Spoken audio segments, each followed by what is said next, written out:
महारानी का सीक्रेट खत तिजोरी में बंद।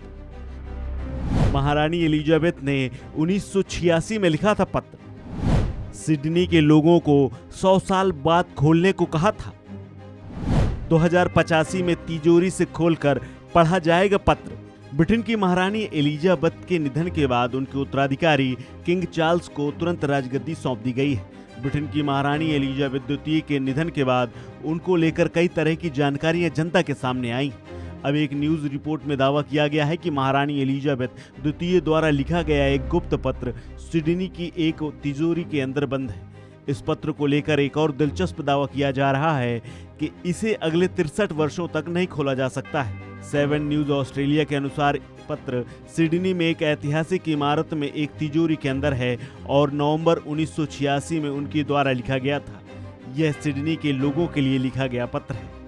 7 न्यूज ऑस्ट्रेलिया की रिपोर्ट में आगे कहा गया है कि पत्र में क्या लिखा गया है इसकी जानकारी महारानी के निजी कर्मचारियों को भी नहीं है। यह पत्र एक सुरक्षित स्थान पर एक ग्लास केस में रखा हुआ है। पत्र को लेकर एकमात्र बात जो सुनिश्चित है वो ये है कि 2085 तक इसको नहीं खोला जा सकता है। सिडनी के लॉर्ड मेयर को संबोधित इस पत्र में निर्देश दिया गया है कि वर्ष 2085 में एक उपयुक्त दिन पर आप इस पत्र को खोलें और सिडनी के लोगों के सामने मेरा संदेश पहुंचा दें। राज्य प्रमुख के तौर पर महारानी एलिजाबेथ द्वितीय ने 16 बार ऑस्ट्रेलिया का दौरा किया था। ऑस्ट्रेलिया के प्रधानमंत्री एंथनी एल्बनीज ने शुक्रवार को एक विज्ञप्ति में कहा, ऑस्ट्रेलिया की उनकी पहली लोकप्रिय यात्रा से लेकर यह साफ था कि ऑस्ट्रेलिया के लिए उनके दिल में विशेष स्थान था। देश के प्रमुख के रूप में महारानी एलिजाबेथ द्वितीय ने 16 बार ऑस्ट्रेलिया का दौरा किया था। शुक्रवार को ऑस्ट्रेलिया के प्रधानमंत्री एंथनी एल्बनीज ने कहा कि महामहिम के दिल में ऑस्ट्रेलिया के लिए बहुत प्रेम था। उनके दिल में एक विशेष स्थान था। साल 1999 में ऑस्ट्रेलिया में इस बात को लेकर रेफरेंडम करवाया गया था कि क्या महारानी को हेड ऑफ द स्टेट के पद से हटाया जाए या नहीं। तब यह पारित नहीं हुआ था। महारानी 1954 में ऑस्ट्रेलिया की यात्रा करने वाली एकमात्र ब्रिटिश साम्राज्ञी बनी।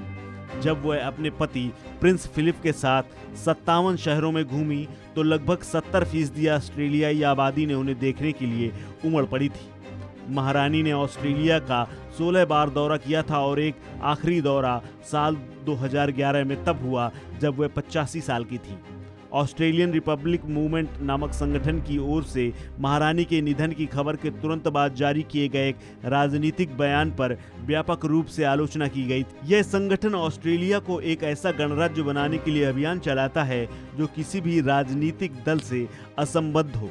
बयान में 1999 के जनमत संग्रह के बारे में महारानी की टिप्पणियों का उल्लेख किया गया था, जिसने ब्रिटिश महारानी को ऑस्ट्रेलिया के राज्य प्रमुख के रूप में बनाए रखने के लिए मतदान किया गया था। इस खबर में फिलहाल इतना ही। अपडेट्स के लिए बने रहिए वन इंडिया हिंदी के साथ।